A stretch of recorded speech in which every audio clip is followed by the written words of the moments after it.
Então tá bom, então vamos começar. Vamos lá, Baeté? Opa, Abrindo vamos os lá. trabalhos? Deixa eu puxar aqui. Deixa eu compartilhar aqui minha tela, só, gente. Bom, pessoal, então boa noite. Dizer que é um prazer, né, estar aqui com vocês. No mês passado eu tive a oportunidade de assistir uma boa parte da sessão. Eu tive que sair porque eu tive uma aula a seguir, mas foi muito bacana, eu achei muito legal a interação e fiquei feliz da oportunidade de estar participando hoje. Eu trouxe um caso aqui, na verdade, fiquei pensando um caso que pudesse ser interessante para os colegas que são mais experientes e também um caso que pudesse ser bacana também para quem está começando e começar a raciocinar algumas outras coisas. Então, a temática do caso seria assim, né? O que o radiologista musculoesquelético precisa saber além do musculoesquelético. Então, a gente já dá uma dica, né, aí do que a gente vai discutir no caso. Quero que vocês fiquem à vontade para comentar e dar alguma coisa mais interativa, né? Vocês fiquem bem à vontade aí. Então, o caso começa um paciente de 39 anos, do sexo masculino, com a dor intensa e sinais flogísticos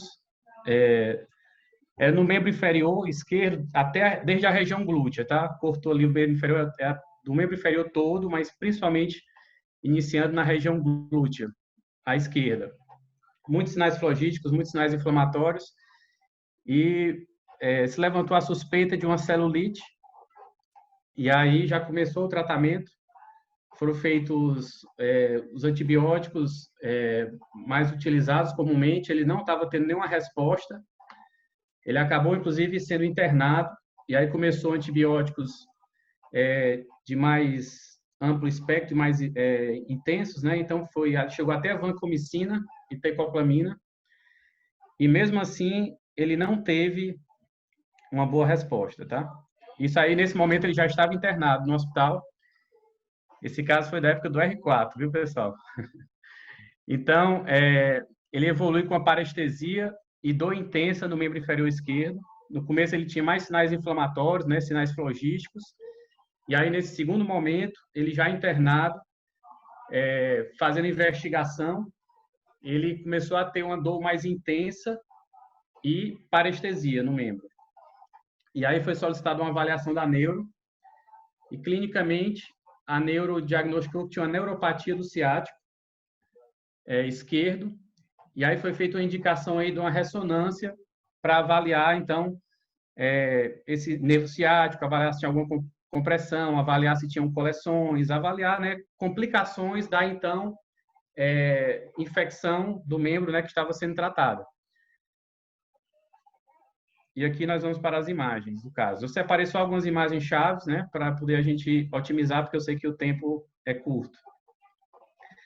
Então, basicamente, aqui uma ressonância, né, da bacia, onde a gente está vendo na região glútea já, né, alterações inflamatórias aqui, bem intensas, alteração de sinal bem chamativa, principalmente à esquerda, né, uma área que a gente percebe que ela é relativamente bem localizada no glúteo esquerdo. E deixa eu só puxar aqui.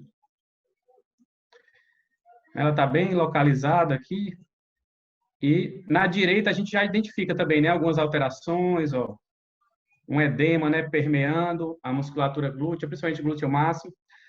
Mas aqui a gente também já vê nessa região. E aqui, ó, muito edema, né, de subcutâneo, muito edema de partes moles. Mas você vê que nesse lado esquerdo sempre realmente chama mais atenção.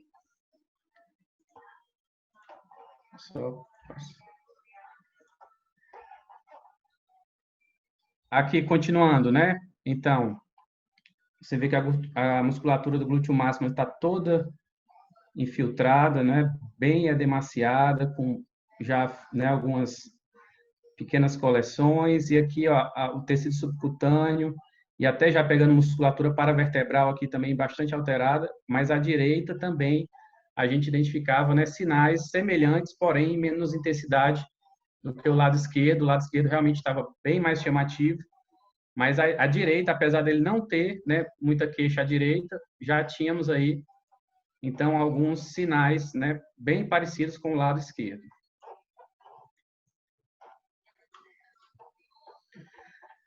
Aqui no axial, né, a gente consegue identificar já que existe uma assimetria do volume mesmo, né, da musculatura glútea. Se a gente for pegar aqui, o lado esquerdo está bem aumentado, né, o volume em relação ao direito, apesar de que a gente for olhar o direito, ele também está demasiado, né, e já está alterado, mas o esquerdo tem um volume, né, que chama bem a atenção. E aqui, né, o nervo já nessa região aqui. Mas eu vou Já falar foram mais. 5 minutos, tá? Perfeito, vou agilizar então aqui o caso. Passa rápido, né? A gente está se divertindo. Pois é, Então, pois é. pessoal, eu vou passar mais rapidinho aqui, resumindo a história. Aqui no pós-contraste, ó, nós identificamos então, ó, como se fossem grandes coleções, né, aqui intramusculares, na verdade, só um realce bem periférico. Aqui na direita parcial, né, isso, na esquerda completamente na musculatura, e o nervo esquerdo, ó, também realçando, espessado, né? E aí eu vou partir aqui direto já para a resolução do caso, né, para a gente ganhar tempo. Foi feita uma ultrassonografia da região glútea. O que chama a atenção aqui, que eu queria discutir, só para vocês lembrar que tem uma perda daquele padrão dos septos fibroadiposos, tá, intramusculares. E aí perguntar, né, o que é que pode ser isso, né, pessoal? Vocês querem fazer algum comentário ou eu já passo para a resolução? Se alguém quiser comentar. Pode passar para a resolução, né? Eu acho. Bom, então nesse momento que ele já estava com antibióticos de amplo espectro, antibióticos muito intensos, não resolvia isso, o quadro só se agravava, a gente começou a pensar em outras coisas. Aí veio a hipótese que fechou o caso, a gente indicou fazer um Doppler de vasos ilíacos, à direita, artéria e veia funcionando bem, à esquerda não tinha circulação na artéria. Aqui, ó, totalmente sem fluxo no Doppler. Inclusive, ele também foi feita uma avaliação abdominal. À direita, os vasos renais estavam bem, à esquerda não tinha circulação arterial. E aqui, ó, na anjo, realmente demonstrando uma oclusão na aorta. E aí, já com a atrofia aqui no rim esquerdo, e na anjo, se você prestar atenção, existe uma oclusão, e aí ele vem apenas uma colateral, descendo aqui, ó, lá para o membro, tá certo? Então, a gente fechou esse caso realmente como uma mionecrose glútea, tá? Bilateral, sendo mais intensa à esquerda, onde já estava fazendo uma síndrome compartimental com compressão aqui do nervo ciático, tá certo? E alteração inflamatória também. Então, uma oclusão aórtica segmentar, com oclusão da ilíaca esquerda, principalmente ilíaca interna, mionecrose isquêmica da musculatura glútea, mais à esquerda, que simulou uma celulite nesse caso, né? Clinicamente, estava com muito sinal flogístico, realmente simulando a celulite. E aí seria uma síndrome compartimental glútea com neuropatia compressiva inflamatória do nervo ciático esquerdo e oclusão também da artéria renal, provavelmente crônica, porque já tinha uma atrofia renal ali. E era um paciente de 39 anos. Então, assim, a gente não, né, a princípio você não pensa logo uma causa vascular numa pessoa dessa idade, mas com a evolução do caso acabou que foi isso aí que fechou. Beleza, gente, vamos passar para a discussão agora. Temos 3 minutos. Vou perguntar uma coisa para vocês. Eu já tive 1 ou 2 casos, na verdade um não foi meu, foi do Tchê, mas eu me lembro da discussão, quer dizer, e os 2 casos de mionecrose que eu vi foram em vasto, na musculatura anterior da coxa, eu acho que os 2 eram em vasto medial, e os 2 pacientes diabéticos, mas assim, glúteo bilateral eu nunca vi, quer dizer, assim, você achou alguma coisa, Baeté, assim, alguma... Pois é, ele não tinha diabetes, certo, esse paciente, mas depois a gente foi investigar, ele tinha muitos casos de vasculopatia na família. Então, provavelmente, ele tinha alguma doença hereditária, não sei, aquelas tromboangeites, alguma coisa nesse sentido aí, porque você via que ele parecia que ele já tinha sinais de lesões crônicas, né, como no rim esquerdo e tudo. Então, assim, provavelmente ele foi tendo tromboses ali, já ocluiu a renal esquerda, até que chegou o momento que ocluiu a ilíaca, E ele já tinha colaterais até, né? Então, assim, também não foi uma coisa tão do dia para a noite, mas a apresentação clínica que chegou para a gente foi um quadro mais agudo, simulando uma celulite. Mas, assim, não era diabético esse caso, era provavelmente uma doença vascular hereditária. Mas eu não tenho o diagnóstico da doença vascular hereditária, certo? Isso aqui é uma suposição, tá? Pela história familiar. Mas eu não tenho, assim, fechado esse diagnóstico. Eu achei bem interessante o caso, porque, assim, principalmente quando a gente vê edema, né, em músculo, a gente já, inicialmente, o pessoal que começa, tipo, edema é sempre estiramento, né? O pessoal um pouco mais experiente já vai para essa parte inflamatória, infecciosa, né? Ainda mais tendo uma história que corrobore com isso. E alteração vascular é uma coisa que a gente realmente raramente pensa, né? Então, assim, achei o caso bem interessante para a gente realmente ficar atento quando é uma coisa que está saindo, né? Isso que você comentou, né? De ter feito vários cursos antibióticos, não ter melhorado, começar a pensar em outros diagnósticos, né? Pois é, a ideia foi exatamente essa, por isso que eu coloquei lá no caso, né? O que o musculoesquelético tem que pensar além do musculoesquelético, né? Às vezes as apresentações vêm para a gente, mas sem, né, a gente ter, às vezes, dados clínicos ou outros dados que poderiam gerar essa hipótese. Por isso que eu achei, assim, que esse caso é interessante. Infelizmente, nesse caso, foi um diagnóstico mais tardio, né? Já tinha uma necrose bem extensa, ali teria que fazer, né, fasciotomia e tudo, mas, assim, provavelmente a musculatura ali, a maior parte do tecido, né, foi perdida, né, porque já estava uma necrose muito avançada, né? Eu tive um... Posso falar, Pedro? Eu tive um paciente há muito tempo fazendo ultrassom, que ele tinha... Jovem, eu acho que ele tinha uns 27 anos, mas ele tinha muita dor na perna. E eu fiz o ultrassom dele, eu não via nada, eu fiz o ultrassom, não estou vendo nada, e depois ele voltou de novo com a muita dor, e como eu faço Doppler também, eu fui olhar, ele realmente tinha oclusão de artéria tibial e tinha oclusão de artéria fibular. Ele tinha uma tromboangeite obliterante, que começou com o diagnóstico com o meu ultrassom por dor de músculo esquelético e só tinha edema na musculatura da perna. Foi bem interessante esse caso.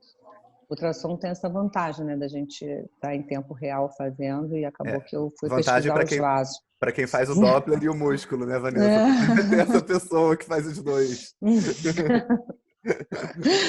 Mas é isso mesmo, é bem semelhante ao caso que ela comentou. E assim, o que eu queria só deixar uma dica, que nas fases mais iniciais, antes de chegar a essa necrose, a perda desses septos fibroadiposos que tem intramusculares, eles são um sinal mais precoce, tá? Inclusive no ultrassom. Legal. Então vale a pena ficar ligado nisso aí. Quando você joga na musculatura e perdeu aqueles septos, pensar na possibilidade de uma isquemia, tá? Show de bola, bem legal. Vamos pro próximo caso, gente. Posso só fazer uma observação, um comentário aqui? É muito bonito o caso. Eu tenho alguns casos de compressão, de necrose muscular, inclusive glútea. Também lembrar da possibilidade de mionecrose pós-compressão. Um exemplo, cirurgia prolongada de artroplastia de quadril ou cirurgia de próstata. Pode levar à necrose do glúteo máximo também. Legal. E nesse caso, muito legal isso que o Abaeté falou, isso de procurar algo fora, né? Sair da casinha, olhar fora da musculatura e essa parte vascular matou a charada. Então, nesse caso especificamente, eu acho que eu pensaria numa fisiopatologia pelo infarto, né? Pela isquemia da musculatura como causa. Eu não sei, Abaeté, se eu usaria a expressão síndrome compartimental aí. Porque, assim, a região glútea é uma região que tem a face bem elástica, né? Bem plástica. Diferente, por exemplo, se você tem uma síndrome compartimental aguda, uma região paravertebral, ou outras que a gente vê, né? E na compartimental, aí você tem a causa principal, o aumento da pressão no compartimento, que aí, nesse caso, me parece que foi a insuficiência vascular.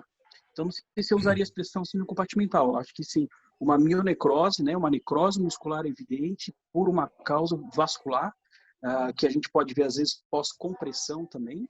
Mas eu acho que eu deixaria a síndrome compartimental para uma situação em que tem um aumento relacionado a um compartimento com uma pressão aumentada.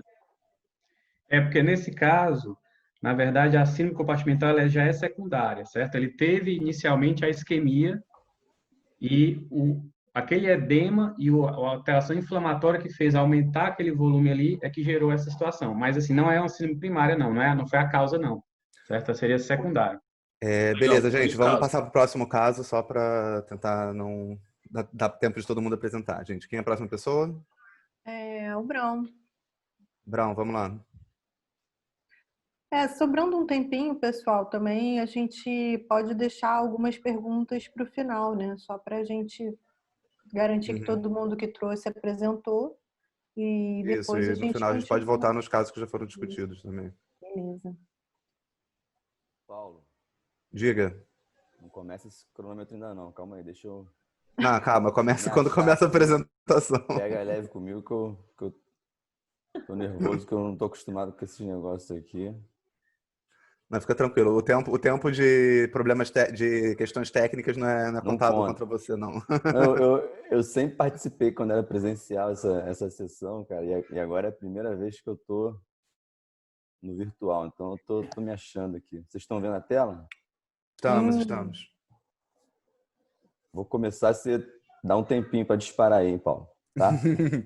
Então vai Manda lá, ver. é um caso, um paciente que a gente pegou esse ano lá na clínica, foi no início do ano, um cara novo de 35 anos e a queixa dele era uma dor que apareceu no antebraço direito e ao mesmo tempo na perna esquerda, uns 3 meses de evolução. Ele começou a investigação dele com ultrassom, foi o Roberto Mogami que fez o exame de ultrassom dele, ele é meu professor lá da UERJ, ele que me cedeu as imagens. Essa aqui é a região da una, do lado direito, onde ele sentia dor, bem a diáfise da una. O Mogami encontrou essas irregularidades corticais aqui e no Doppler tinha um hiperfluxo nessa região, bem na diáfise. E lá na perna, onde ele também sentia dor, a alteração era muito parecida. Tinha essas irregularidades aqui na cortical e no Doppler também com hiperfluxo. Aqui mais uma imagem aqui no longitudinal, o hiperfluxo. E o paciente tinha feito já um raio-x fora, que ele levou para a gente dar uma olhada. E era um raio-x muito inocente, assim, foi até laudado como normal. Acho que por conta das alterações encontradas lá no ultrassom, talvez desse para valorizar alguma irregularidadezinha aqui nessa cortical da una, mas muito discreto. E na tíbia também, praticamente normal, muito difícil de encontrar alguma coisa aqui. E ele acabou indo para a ressonância mostrou bem as alterações. Aqui a gente tem um T1 em cima, um estilo embaixo. A gente consegue ver aqui essa cortical bem irregular aqui na diáfise da una, aqui na borda medial. Um sinal alterado, tem uma inflamação aqui perto do periósteo e um edema na medula óssea também. E aí, num outro corte, uma lesão muito parecida, só que agora no rádio, também com a cortical irregular, um edema periosteal, edema na medula óssea. E aqui também, mais uma vez, a mesma imagem. Tudo mais ou menos na região da diáfise. Era uma lesão extensa, um edema que corria praticamente toda a diáfise da una, edema periosteal na medula óssea, cortical irregular.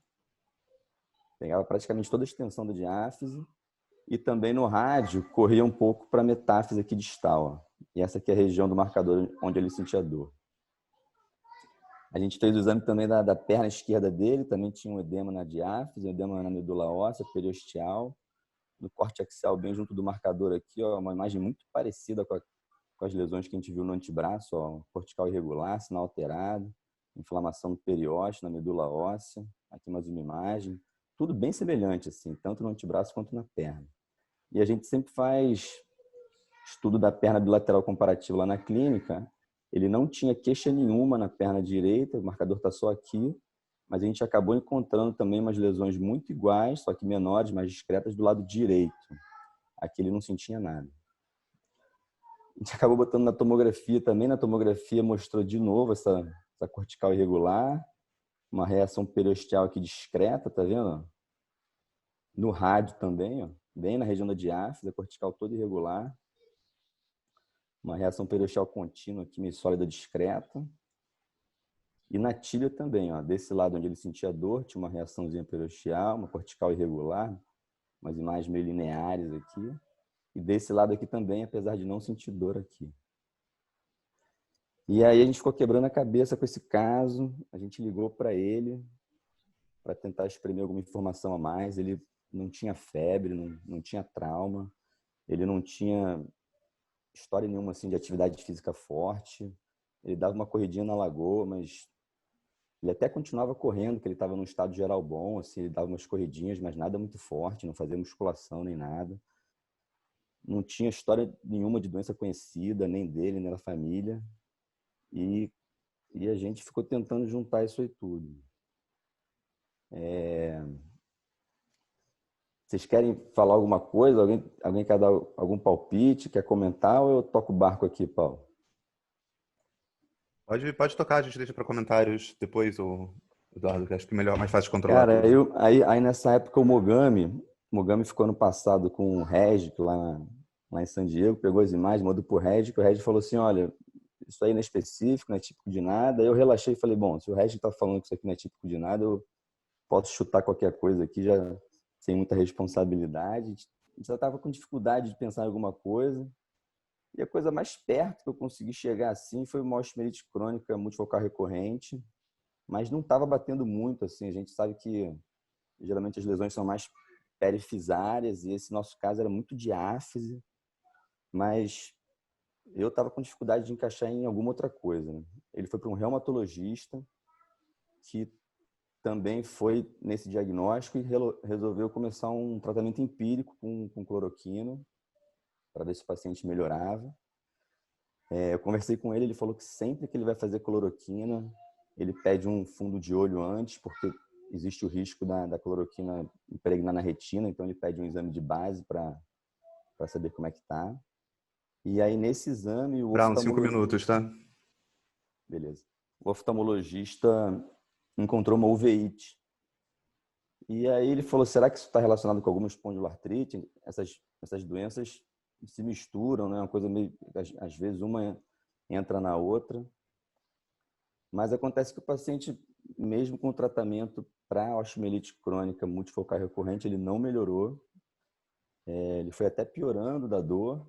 E alguns meses depois ele abriu uma turvação visual nesse olho que tinha sido vista essa uveíte. E aí estava ficando muito estranho esse caso. E ele resolveu pedir um novo fundo de olho. E aí sim ele foi para outro oftalmologista. E aí, na verdade, foi esse segundo oftalmologista que acho que levou o mérito desse caso. Aí ele olhou para o olho, dentro do olho do paciente e falou, isso aqui é sífilis. Eu falei, caraca, sífilis? Foi então que eles pediram a sorologia inteira do paciente e a sorologia todinha confirmou sífilis para esse paciente. Aí eu falei, cara, eu sinceramente não conhecia. E aí fui correr atrás para ler um pouco. A gente descartou, né, a osteomielite, claro. E era exatamente isso, uma sífilis com apresentação de acometimento ósseo, assim, de periostite com osteomielite. Vou falar rapidinho aqui de sífilis, só da parte 7 de minutos, medo. tá? Só para que aí faz sem discussão. Vou falar rapidinho da adquirida, não vou falar da congênita. A forma primária é só a úlcera, a secundária é quando a espiroqueta dissemina no sangue, aí o paciente pode fazer febre, lesão de pele, linfonomegalia, hepatite, manifestação ocular, e essas manifestações musculoesqueléticas, que eu vou falar um pouquinho mais na frente. A tardia, depois de uma fase latente, o paciente entra na fase latente, às vezes sozinho, sem sintoma, e lá na frente, depois de anos, de décadas, ele vai abrir com aquele neurosífilis, aquela ortite, aquela manifestação cardiovascular e algumas coisas musculoesqueléticas também. E aqui o nosso caso era uma sífilis secundária, exatamente isso, da periostite osteomielite. A espiroqueta entra aqui pelo periósteo, tem esses canais vasculares, e aí faz aquela inflamação no periósteo, dá comida aqui na cortical, entra na medula óssea. Eu achei interessante porque é mais ou menos a imagem que a gente via, né? A espiroqueta comendo aqui a cortical e fazendo a inflamação no periósteo na medula óssea. Mais raro pode ter artrite, acometimento de músculo, tendão, bursa.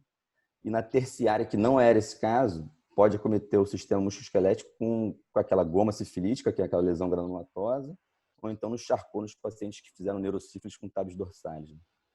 Aí aqui rapidinho, vou correr, hein, Paulo, rapidinho, só para mostrar aqui. A idade geralmente são pacientes idade sexualmente ativa, geralmente pode ter relação com HIV. A parte clínica é importante só porque às vezes a única coisa que o paciente tem é dor óssea, você não vai encontrar a história da úlcera, não vai ter lesão de pele, não vai ter mais nada. Os ossos mais acometidos, osso longo e às vezes crânio também, alguns outros. O raio-x pode ser normal, a cintilografia é muito sensível, acho que a ressonância também, não tinha nesse estudo, mas a ressonância também. E aqui alguns casos só de artigo para mostrar, ó, que era muito parecido com o nosso, aqui bem discreto. Esse aqui é o nosso caso. Esse é de artigo, esse é o nosso caso. De artigo, tudo de sífilis secundária. Esse é da esqueleto também, é parecido com o nosso caso. Esse é da esqueleto, esse é o nosso caso. E aqui um do crânio para mostrar que também pode ter se comido. Eles falam comido de verme aí, que vai comendo assim a cortical. Pode ter uma apresentação na coluna muito difícil, eu acho, de pensar nisso. Esse diagnóstico saiu na biópsia. Olha só um edema ósseo, mais nada. Então, era isso do caso. Eu trouxe porque realmente eu não conhecia, me pegou de surpresa. Depois eu fui ler e ver que tinha muita coisa realmente parecida. Eu quis trazer aqui para mostrar para o pessoal. Valeu, Paulo. Desculpa aí Show de bola. a demora. Bom caso. O pessoal gostou. Maravilha. A Karina comentou: infecção é com brasileiro, o gringo não sabe. Achei isso bom. Gente, vamos só então, para não ficar muito longo, já passar para o próximo caso, tá? Porque já deu o tempo aqui. Quem que é o próximo? Sabrina, vamos lá. Aí qualquer dúvida com o Brown, gente, a gente coloca no final ou coloca ali no chat, a gente tenta discutir posteriormente, tá?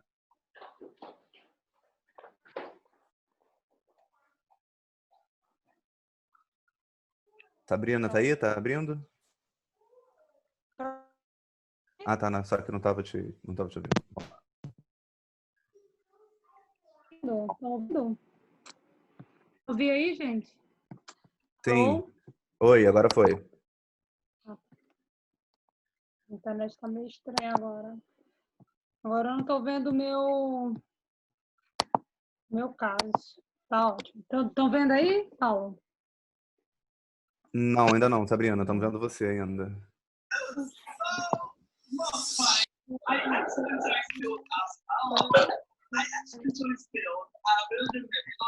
Oi? Eu não achei que ela foi a melhor para ser policial, não. Patrícia, tá aberto o microfone. Tá. Sabrina, Foi ou não? Foi. Então lá vai. Caso é homenagem à Silvana. Então, vamos lá. O Paulo da pressão. Feminino, 23 anos, dor no quadril direito. Veio só com essa historinha, a paciente, e aí quando eu peguei o caso, eu disse, nossa, lembrei da reunião passada, né? Como as reuniões ajudam a gente. Para quem não estava na reunião passada, o que me chamou a atenção? A gente tem um axial do quadril direito, o T1 aqui à esquerda e o T2 com saturação de gordura. E o T1 está parecendo um T2, que foi exatamente o caso da Silvana da reunião passada. Eu pensei, bingo, né? Vamos lá, próximo. E aí fiquei toda feliz que tinha visto esse caso com a Silvana.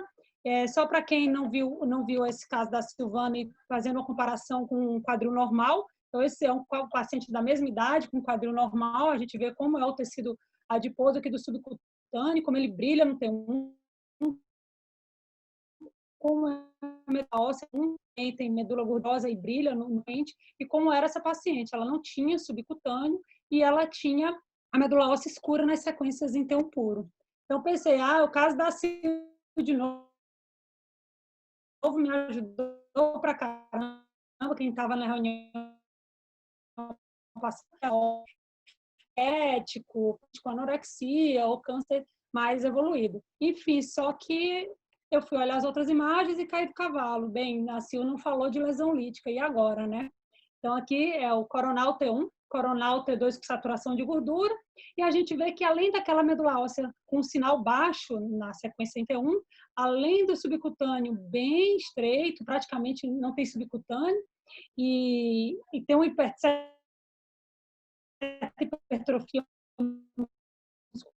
característica dessa doença, vários ossos aqui do trocante maior e na diáfise proximal. Aqui um T1, aqui o T2 com saturação, que acabam ficando bem parecidos.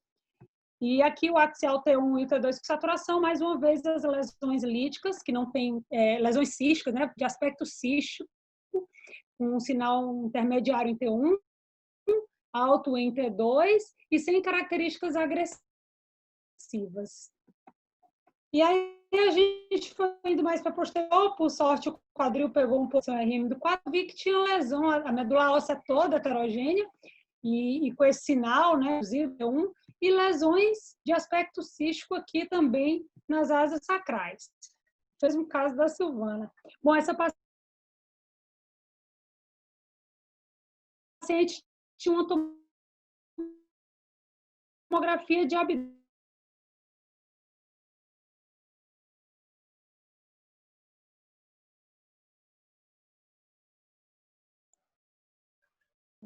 Acho que a Sabrina travou ali, Gente, né? travou, gente? Ou foi só aqui? Deixa eu parar aqui. Não, acho que travou a Sabrina. Tá. É. Espaços pelas Sabrina, ósseas da bacia. Sabrina, rapidinho, Sabrina, a sua conexão tá um pouco ruim. Tem como você dar uma checada aí? Cadê? Ih, caiu. Acho que ela caiu de vez Acho que agora. ela caiu de vez. Não, tá ali a carinha dela. Você tá mutado, Você tá mutado agora. Oi, Sabrina. E aí, deu para... Tá cortando a sua conexão. Caiu? A sua conexão deve estar ruim, Sabrina. Alô? Oi, ouvindo? Estamos ouvindo, mas está um pouco cortado. Você consegue ir para mais perto do Wi-Fi ou conectar num cabo, alguma coisa assim, não? Peraí, meu marido tá dando aula aí. Só um minutinho. Du, para um pouquinho que tá atrapalhando aqui. Eu tô falando no meu Tá mandando caso. outro para a aula. Rapidinho. Duvido. Marido é marido, tem que obedecer. Acontece, gente. Acontece. Deu para ouvir aí, Paulo? Tá dando? Senão a gente deixa para próxima. Deu para ouvir? Ele parou lá. Eu acho que melhorou. Volta lá, compartilhar para a gente ver. Sabrina, só volta um pouquinho, que tem gente no chat que não acompanhou o caso da Silvana e ficou um pouco cortado. Aí você explica um pouquinho, assim, brevemente, o que foi, só para o pessoal saber. Ah, tá. Eu vou voltar e falar rápido. Então, é só o caso da Silvana passado, era exatamente um paciente que, inclusive, foi confundido com um exame com artefato de imagem, porque não saturava a gordura no T1, que é exatamente esse o que tem nesse axial. Um T1 normal é um T1 que, aliás, não aparecia a gordura no T1. Então, parecia aqueles artefatos de imagem. O caso dela até parecia mais, era mais sutil, porque não era esse meu caso. Era um caso de um paciente provavelmente anorexo, enfim. E aí, o T1 fica parecendo um T2. E aí, aqui um quadril normal e aqui o quadril do meu caso. Dá para ouvir, Paulo? Agora melhorou bastante. Pode seguir. Estão ouvindo? Ouvindo? Estamos. Não, gente, acho que... Eu acho que ela não tá... Gente, dá para ouvir ou não? Estamos ouvindo sim. Eu estou ouvindo sim. Pode seguir. Então, a Silvana, um caso, se não ouvir, manda no chat ou fala aqui. A Silvana mandou esse caso falando exatamente sobre essa atrofia serosa da medula óssea, que era uma alteração morfológica na medula que acontece em pacientes caquéticos, em que a medula óssea é transformada num tecido gelatinoso, seroso, que ocupa a medular, e isso faz com que o sinal do T1 ele fique mais baixo do que o normal. Então, isso acontece em anorexias, pacientes com HIV, e foi o caso que ela trouxe na reunião passada. Por isso que, quando eu vi, eu lembrei dela e achei que seria um caso semelhante, e pensei, nossa, essas reuniões nos salvam, né? Estão ouvindo, né, gente? Sim, estamos sim. Então, vamos lá. E aí, só que meu caso tinha essas características do caso dela, que me ajudaram, né? Dessa atrofia serosa da medula óssea, que era essa alteração de sinal, mas tinha os achados adicionais, que eram essas lesões líticas no trocânter maior do fêmur, no lesões císticas, né, de aspecto cístico, desculpa, porque depois a gente viu a TC, e na diáfise femoral proximal. Sem características agressivas, mas tinha lesão cística também no sacro, a medula óssea era toda alterada. A paciente tinha uma tomografia de abdômen antiga e nos ossos da bacia, com algumas pequenas áreas líticas de permeio. E aí, essas lesões ósseas visualizadas, as lesões de aspecto cístico na ressonância, são exatamente essas lesões líticas aqui que a gente vê no trocânter maior do fêmur, que também pode ser vista no trocânter maior do fêmur contralateral. mostrando como as lesões têm a característica de baixa agressividade, lesões líticas de bordos bem delimitados, nos trocânteres maiores dos fêmures e aumento da atenuação difusa da medula óssea, com áreas líticas, áreas mais escleróticas. A gente pode ver aqui com áreas semelhantes a ilhotas ósseas também aqui no pubis. As lesões sacrais, que eu vi na ressonância também, foram visualizadas na tomografia, e a gente vê essa lesão de aspecto misto, com áreas líticas e áreas mais escleróticas aqui na medula óssea do sacro, no coronal e no axial. Isso era a tomografia do abdômen. Fora a atenuação, a alteração difusa da medular. Essa paciente tinha mais um achado, que é como a Bata falou, a gente tem que, às vezes, ir além do músculo esquelético, né? E olhar as outras áreas, e ela tinha uma hepatomegalia importante. Então, o que esse caso tinha? Uma atrofia serosa da medula óssea, parecida com o caso da Sil, mas tinha lesões ósseas líticas, lesões ósseas mistas, aumento da atenuação óssea, chamada osteoesclerose, pelos artigos, uma atrofia do subcutâneo, e, se olhar, os entes musculares eram hipertrofiados, além de uma hepatomegalia. Mais um minuto, tá, então, Sabrina? Uma lipodistrofia. Oi? Mais um minuto. Ah, tá. Então, lipodistrofia é um grupo de doenças genéticas, né, que é caracterizada pela perda parcial generalizada de gordura, associada a alterações metabólicas. Elas são conhecidas também como Berardinelli-Say. Tem vários tipos, de 1 a 4, relacionada à mutação genética. Tem outras causas de lipodistrofia, como secundárias ao HIV ou antirretroviral. São doenças raras e os diagnósticos tardios, por isso a imagem muitas vezes ajuda a chegar nesses diagnósticos. Os pacientes têm várias complicações metabólicas, como diabetes, pancreatite, esteatose hepática. O que a gente vai ver na tomografia? É um aumento difuso da densidade óssea, uma osteoesclerose, aquelas ilhotas ósseas que parecem até osteopoiquilose, lesões líticas, que eu mostrei também, pode ter inclusive displasias, como vértebras em borboletas, coxa-vara. E aqui mostrando o caso da literatura, bem parecido com o meu, você vê o aumento difuso da atenuação óssea. E na ressonância é aquele sinal de transformação serosa, que já foi descrito pela Silvana na reunião passada, que é o sinal intermediário em T1, em vez de alto, que é o que a gente normalmente vê, e o sinal alto em T2. Só que no caso da lipodistrofia, esse paciente tem lesões císticas, que é aquelas lesões que eu mostrei que diferenciam o meu caso do dela. E o mecanismo dessas lesões na medula óssea é pouco compreendido. Se acha que tem uma perda generalizada da gordura, uma incapacidade de produzir a medula óssea gordurosa, que ativa os osteoclastos e faz com que tenha aquelas áreas de esclerose, que pode até simular osteopoiquilose. As lesões líticas, elas não vêm desde a infância, apesar de ser uma doença genética, congênita, as lesões líticas só surgem na adolescência, podem crescer e podem, inclusive, gerar fraturas patológicas, mas geralmente são assintomáticas. E o interessante é que alguns casos fizeram biópsias e essas lesões líticas só contêm fragmento de osso, um pouco de medula óssea hematopoética e algumas áreas vasculares que chamam angiomatoses císticas. Então, nada, só resto de osso, praticamente, né? E algumas estruturas vasculares. Então, só mostrando aqui esse artigo que essa lesão não é comum na infância, as lesões císticas. As outras características de osteoesclerose e aumento da densidade, sim. E aí, lá para depois de 10 a 20 anos é que vão aparecer aquelas lesões císticas. Mas o achado que eu falei, que diferencia o T1 normal no T1 com lipodistrofia. E olha como esse caso é um dos casos que eu achei bem interessante, parecia até infarto ósseo, múltiplas áreas escleróticas no raio-x. E esse é o T1 do paciente, o T1 parece o T2 e o T2 parece o T1, né? O T2 FAT7. Aqui é um T1 e T2 FAT7. Mais um caso, esse é um T1, raio-x, mostrando a esclerose difusa. E o K-Ponts, que os achados musculoesqueléticos mais frequentes na lipodistrofia são a osteoesclerose, aquelas lesões líticas, e a pseudo-osteopoiquilose, que são os pontinhos de ilhota óssea que a gente vê. E é uma das doenças que podem dar transformação serosa da medula óssea. E outros achados são o subcutâneo atrófico, a hipertrofia muscular e a hepatomegalia. Foi. Show. Ótimo caso, Sabrina.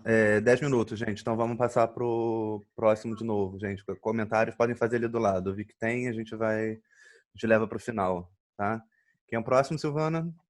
Próximo. Gente, ainda bem que eu não trouxe meu caso. Só casão. Karina e Francisco. E Aline.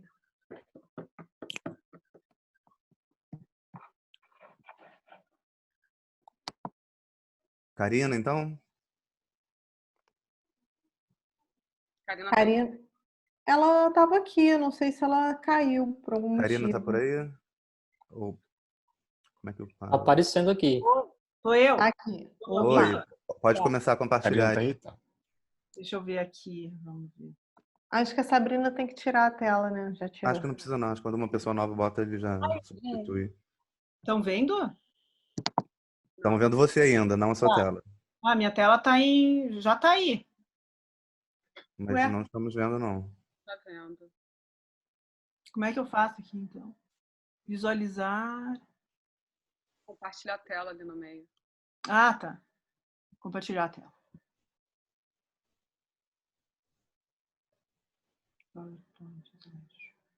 Deu? Estão vendo? Ainda não, Karina. Agora foi. Calma, foi. Tá, então assim, eu ia trazer um caso hoje que já estava todo pronto, e aí hoje às 6 da tarde eu consegui conversar com o médico e vi que não era nada do caso, tá? Então eu resolvi trazer umas imagens aqui. Ué? Aqui. É uma paciente de um outro casinho simples, tá? Que dispensa revisão bibliográfica. É uma paciente feminina de 52 anos com dor no pós-operatório. Então, assim, faz 3 anos eu fiz um estágio com a Anne Cotem, e no primeiro dia do estágio ela mostrou isso, e eu descobri que fazia 10 anos que eu fazia raio-x de coluna errado. Eu queria saber a opinião de vocês, porque eu mostrei para 3 radiologistas lá do Sul que fizeram residência no Rio Grande do Sul, e os 3 também tinham aprendido errado, tá? Aí eu quero saber aí no Rio, enfim, quem tem de fora aí para saber. Então, esse paciente aqui, ele tem uma fratura aqui do parafuso direito, de S1, tá? E aí, assim, eu aprendi na minha residência que nas radiografias oblíquas, quando o cachorrinho olha para a direita, a gente está vendo o pedículo direito. E quando o cachorrinho olha para a esquerda, no caso aqui, quando ele olha para a direita, é o pedículo direito. Mas aí, na verdade, não é, tá? É o contrário. Quando o cachorrinho olha para a direita, a gente está vendo o pedículo esquerdo. Então, esse caso só mostra isso aqui. Então, aqui a gente vê no parafuso direito, é o fraturado. Então, aqui o cachorrinho olhando para a esquerda e é o parafuso esquerdo. Não, desculpa. Calma aí. O cachorrinho olhando para a direita, é o parafuso esquerdo. Bom, vocês me entenderam, né? Quando o cachorrinho olha para a esquerda, o pedículo... quando ele... Ué, calma aí, só um pouquinho. Isso aí, é o direito. E aqui ele está olhando para a esquerda e é o direito. E aqui ele está olhando para a direita e é o esquerdo, entenderam? E eu queria saber se vocês aprenderam certo ou errado. É só isso o caso.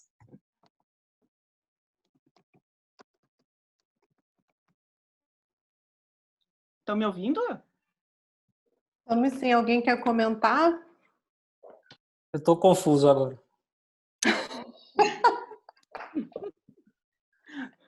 Eu só consigo saber disso se eu fizer o movimento com o filme do lado, senão... Eu acho que todo mundo, viu? Quando o meu colega olhou para mim e disse, mas aí, Karina, rasga tudo. Eu falei, rasga tudo. Tá tudo errado.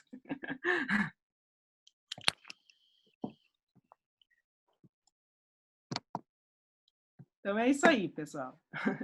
Não, eu acho que a gente vê pouca radiografia, mas assim, muitos de nós, pelo menos, veem pouco radiografia na prática, então acho que é importante a gente relembrar desses sinais, assim, que é isso, assim, eu confesso que eu nem lembro como é que eu aprendi isso, porque é uma coisa que eu não vejo há tanto tempo, entendeu? Então, achei até legal essa explicação, realmente, não lembro como que eu aprendi, mas eu acho que é legal a gente revisar esses conceitos, né? Porque você vê que fica confuso até às vezes na hora da gente explicar mesmo, né? Eu achei massa, porque a Karina botou uma pulga atrás da orelha de todo mundo aí, meio, né? Aquela coisa que parece que o filho nosso vai perguntar uma coisa pra gente que a gente, é óbvio, né? E pergunta aquela coisa que você não sabe direito, que você tem que voltar, né? E a criança sabe quando você tá enrolando ela, né? Isso aí, né? Então, eu vou rever os meus conceitos, inclusive, aqui. Eu acho que tem que vir uma revisão bibliográfica para a próxima reunião. O RM, e acabo vendo pouco raio-x, né? Então, quando eu vou fazer reunião com o ortopedista, eu fico com vergonha, porque eles veem muito mais que eu, é o dia a dia deles, principalmente se for trauma. E aí... É covardia. Não dá pra... Covardia. Nem vem para nossa mão, né? Passa direto e às vezes a gente só lauda quando precisa por uma questão de convênio. Não sei se é assim na prática de vocês, mas ou o médico que lauda raio-x está de férias e aí a gente precisa laudar. Ou quando a gente errou, aí ele quer falar com a gente para dar um oi. Beleza, gente. Beleza, Show. Legal, bem legal, Karina. Gostei. Eu tava até falando ali no chat, gente, vamos valorizar os casos do dia a dia, mostrar as coisas que a gente acha que não são tão coisas raras e de outro mundo assim, porque a gente aprende pra caramba com isso também, né? Beleza, gente, vamos pro próximo. Quem é, Silvana? é o Francisco. Chico, Opa, deixa eu colocar aqui, deixa eu ver como é que faz. Tá falando aqui para mim que eu não posso iniciar o compartilhamento de tela enquanto o outro estiver compartilhando. Então tem que parar aí, Karina. Tá, pausei. Pronto. Deixa eu ver aqui. Ih, cara, continua. Eu acho que não parou ainda não, Karina. Tenta aí. Pronto, agora foi. Agora vai, Francisco. Opa. Deixa eu ver aqui. Calma, começa não. Ih, caraca, tá pedindo não sei o que de privacidade aqui no Mac. Será que eu tenho que sair e voltar? E pergunta de Mac não é pra mim, não. Peraí, eu tenho Mac, deixa eu dar uma olhada aqui. Vou tentar compartilhar a minha só para ver, pode ser? Só pra ver se aparece o mesmo erro. Vou tentar, tá, gente? Peraí. Tenta aí. Acho que a sua foi. foi. Deixa eu tirar a minha, né? Passa aí o seu pra... Isso. Peraí, como é que eu tiro o meu agora? Que são elas. Vai lá embaixo no compartilhar. O meu saiu isso daqui de baixo. Você acha que tem que abrir o Zoom de novo, Aline? Abre o aplicativo do Zoom lá embaixo. Ah, tá. Ok. Eu consegui fazer aqui, mas eu tenho que encerrar e voltar. Tem mais alguém, não? Eu posso apresentar o meu, então. Tem a Aline. Então passa. O seu que já tá aí. Passa na frente que eu volto já. Tá. Beleza. Minha tela, vocês estão vendo a minha tela? Estamos. A Aline deu um golpe aí, hein, Aline? Vai ficar anotado. Tô brincando. Tô brincando, tá? Peraí. Beleza, vai lá. Eu tô meio perdida aqui pra mexer nesse troço também. Gente, É só começar a apresentação, a gente já tá te vendo. A gente tá vendo tudo, Aline. Beleza, ok. O que tá aparecendo assim? Vocês estão vendo esse negócio branco que tá aparecendo na frente? O seu mouse? Não, é que tá aparecendo também uma outra coisa, mas tudo bem, vamos lá. Ah, tá. Então, pessoal, o meu caso é bem simples, tá? Não é igual a esse caso do Brown, que eu fiquei até preocupada, eu nunca tinha visto também, e nem como o caso da Abaeté, é um caso mais simples. Paciente masculino de 67 anos que chegou lá com uma queixa de dor na coluna cervical e limitação de movimento. E ele tinha sido submetido a uma artrodese alguns anos antes porque tinha sofrido um acidente de carro e negava trauma recente. Então, já na tomografia que ele fez, nesses cortes sagitais da coluna cervical, dorsal e lombar, o que a gente via era essa ossificação do ligamento longitudinal anterior, tanto no segmento cervical, dorsal e no segmento lombar, essas verdadeiras pontes ósseas, né, ligando o segmento anterior desses corpos vertebrais. De uma certa forma, os espaços discais relativamente poupados, e nos cortes axiais, em 3 níveis da coluna cervical, o que a gente via, então, eram essas ossificações, né, na porção anterolateral dos corpos vertebrais e nos diversos segmentos da coluna cervical. E a artrodese que esse paciente tinha feito. No segmento dorsal, mesma coisa, a ossificação dessa região anterolateral dos corpos vertebrais, até fazendo pontes ósseas aqui com a costela, e de uma certa forma, voltando aqui, uma preservação das articulações interfacetárias. No segmento lombar, né, os mesmos achados, mas com um pouco mais de alteração degenerativa aqui nas articulações interapofisárias e essa ponte óssea ligando o processo transverso de L5 ao sacro e ao ilíaco, que dá até para ver melhor aqui nessas outras imagens. Essa ponte óssea que a gente estava vendo na outra imagem. Nas articulações sacroiliacas, a gente viu, então, mais uma vez, né, os achados são meio repetitivos, mas a gente viu, então, essas pontes ligando as extremidades articulares anteriores das articulações sacroiliacas e antesófitos aqui nas margens acetabulares, e era isso, basicamente.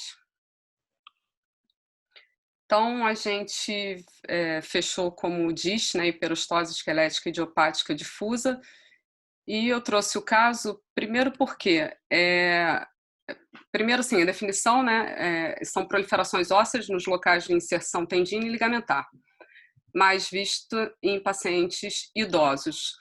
E, segundo os critérios de Resnick, você precisa ter formações de pontes ósseas nos aspectos anteriores de pelo menos 4 vértebras contíguas, mas os espaços discais devem estar relativamente preservados e não se vê alteração degenerativa nas articulações sacroiliacas e interapofisárias, que não foi bem isso que a gente viu nesse caso.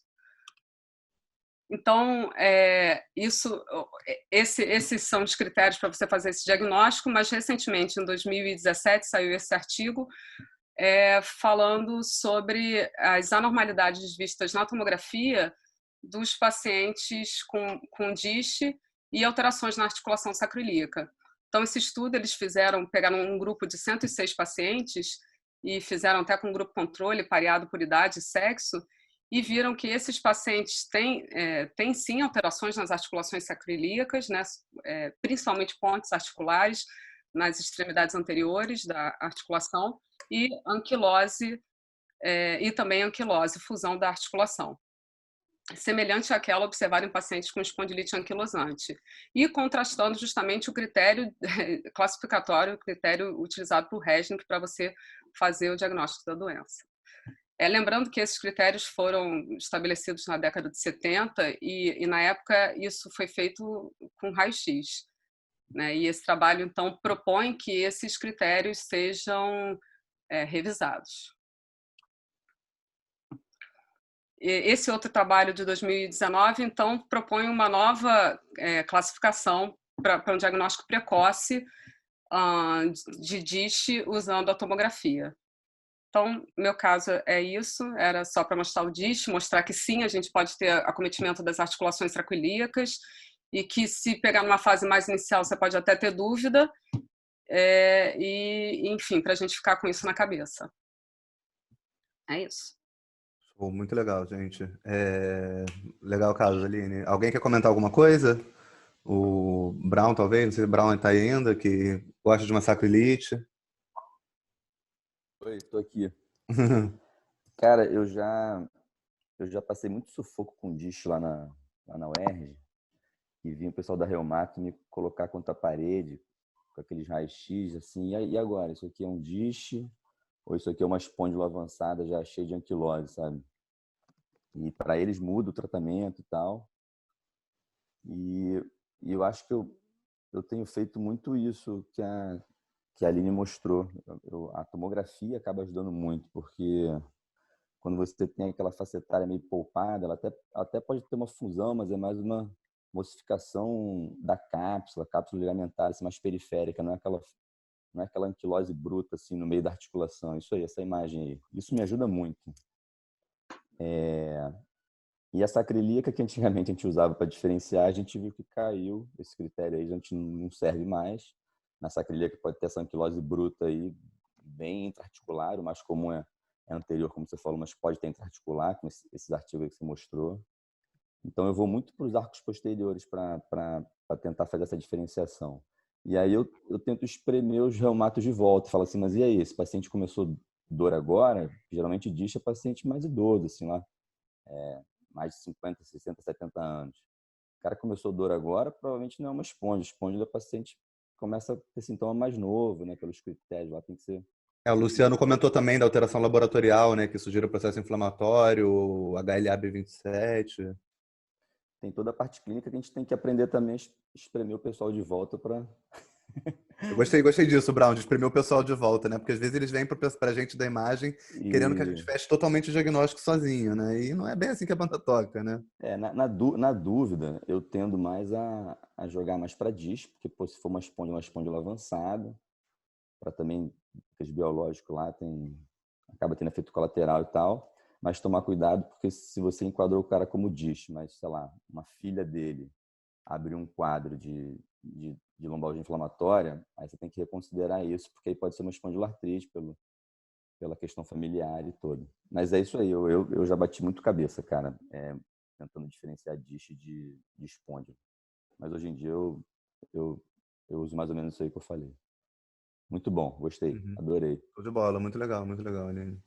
Eu achei essas aplicações super proeminentes, né? Assim, achei bem bacana, especialmente essa aqui que eu estou mostrando. Achei esses entesófitos aqui, tabulares, achei isso bem interessante do caso, além das alterações lá na coluna. O que eu tenho ouvido de alguns colegas reumatos, né, que existe realmente assim uma tendência agora de até rever os conceitos do DISH, né, e talvez enquadrá-lo em uma forma de espondiloartrite, né, porque tem achados muito semelhantes, até mesmo clínicos, né.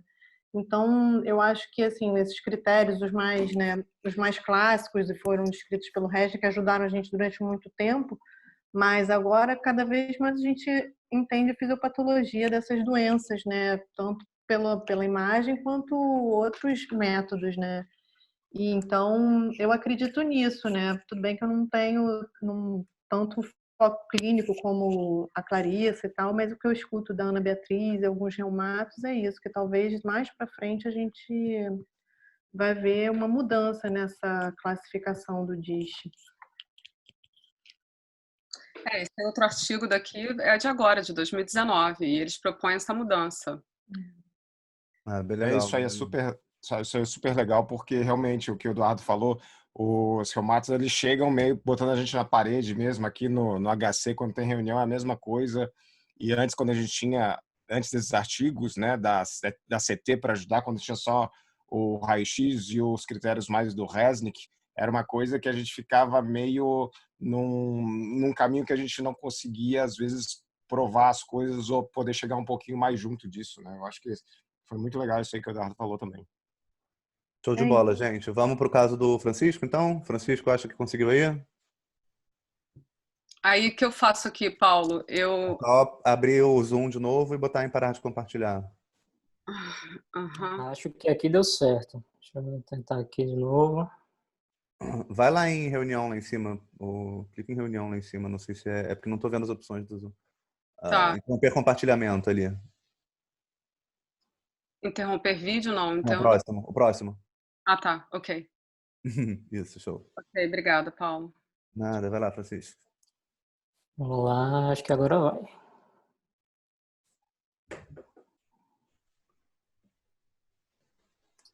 Tá aparecendo aí para vocês alguma coisa? Beleza, estamos vendo o design. Legal. Deixa eu colocar aqui na apresentação. Tá. Então, assim, para sair um pouquinho do comum, era um paciente de 4 anos, com a deformidade em ambos os pés, com história de cirurgia há cerca de 1 ano. Recentemente começou a queixar-se de dor no pé direito. E no pedido médico tinha assim, controle pós-cirúrgico de bracket. Eu nunca tinha visto isso, não sei se alguém já viu, mas aí vamos lá, né? Fez a RM dos 2 pés. Deixa eu abrir de novo aqui. Opa, foi.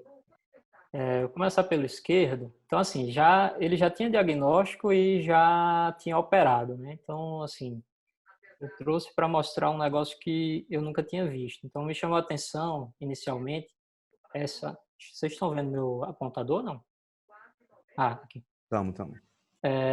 Então, chamou a atenção que ele tinha um hálux varo, né, com uma malformação aqui, pegando aqui o primeiro metatarso, né? Isso dava esse varismo do hálux. O resto do exame desse pé esquerdo não tinha muita coisa. E aqui, a outra coisa que me chamou a atenção no sagital, nesse meta, nossa, não estou vendo o meu apontador. Não sei se está aparecendo para vocês. Agora ele deu uma sumida mesmo, mas antes a gente estava vendo. Aqui. Era que ele tinha essa epífise aqui mais um aspecto normal, essa aqui meio encurvada, né? E desse lado aqui ele tinha umas áreas de hipossinal que eu pedi para fazer um gradiente e chamava bem a atenção que tinha esses artefatos aqui, que provavelmente é a região que ele manipulou, né? Esse exame já foi feito agora durante a pandemia, né? Então eu não vi pessoalmente, eu orientei à distância. Mas me chamava a atenção essa alteração aqui dessa epífise, né? E a alteração cirúrgica. E assim, nesse lado era basicamente isso. E aí ele fez o outro lado também. E o outro lado a gente via um varismo um pouco mais acentuado, a deformidade é um pouco mais acentuada, né? Também tinha as alterações cirúrgicas, e quando a gente vê aqui no sagital desse dedo, né, o varismo é tão acentuado, então o dedo fica totalmente fora aqui do plano, mas chama a atenção que aqui nesse meta, essa epífise ela é contínua, né? É uma epífise contínua que vem desde da porção proximal até a distal, aqui mais ou menos pela base, né, pela face plantar desse metatarso. Isso aí me chamou a atenção e como ele já tinha o diagnóstico, né, assim, só mostrar o gradiente também, a gente vê que não está fundido, né, ao restante, a diáfise, mas você vê que é uma epífise contínua que, assim, explica a deformidade, né? E aí eu fui atrás para ver que era esse bracket, né? Então achei esse artigo aqui, tem outros, mas esse aqui eu achei mais completo, fala um pouco de tratamento, porque é de ortopedia, chama Longitudinal Epiphyseal Bracket, né? E aí, na verdade, assim, traduzindo aí meio porcamente, seria uma epífise em colchete, né? No artigo ele fala que no pé o mais comum é acometer o primeiro metatarso, né? Como esse caso, e é uma causa de hálux varo de natureza congênita, mas essa doença pode acontecer na mão também, geralmente na falange média, no quinto dedo, e aí essa falange fica com aspecto de falange em delta. Nesse nosso caso, seria mais ou menos um metatarso em delta. Essa alteração ela pode acometer, isso é o mais comum, mas pode acometer qualquer osso do pé ou da mão. E tem uns casos bem raros de uma síndrome lá que eu não vou lembrar o nome, que pega a tíbia. Tá? Então, dá uma alteração dessa com alteração, com déficit de crescimento da tíbia. Né? Geralmente, na mão é autossômico dominante, então você vê a família inteira com a deformidade no dedo. Né? No quinto dedo é um dedo meio encurvado por causa dessa falange e pode ser relacionado a síndromes genéticas ou ser esporádico. Basicamente. Então, já deu 5 minutos, tá? Tem mais 2 minutos. Beleza, aqui é bem rapidinho. Então, assim, só para entender no esquema, isso aqui é mais ou menos a imagem que a gente vê, né? A epífise com a área inteira aqui, segurando, né, o crescimento da diáfise. Aqui um caso do artigo mostrando na tomografia, numa reconstrução, exatamente o aspecto parecido com o que a gente tem no nosso caso. E existe uma classificação de acordo com o grau de ossificação, isso aqui é gradativo, tá? Então, o nosso paciente ele estava nesse grau aqui, e o tratamento é cirúrgico, né? Deve ser feito o mais precoce possível. Nesse paciente da gente foi aos 3 anos, né? E a cirurgia é essa, é uma fisiólise, né? A ressecção de parte dessa fise. Então, o cirurgião ele resseca isso aqui, tira esse pedaço e, dependendo do estágio, ele coloca ou não alguma coisa aqui para evitar que isso volte a crescer. Pode ser gordura ou pode ser PMMA, que é o polimetil metacrilato.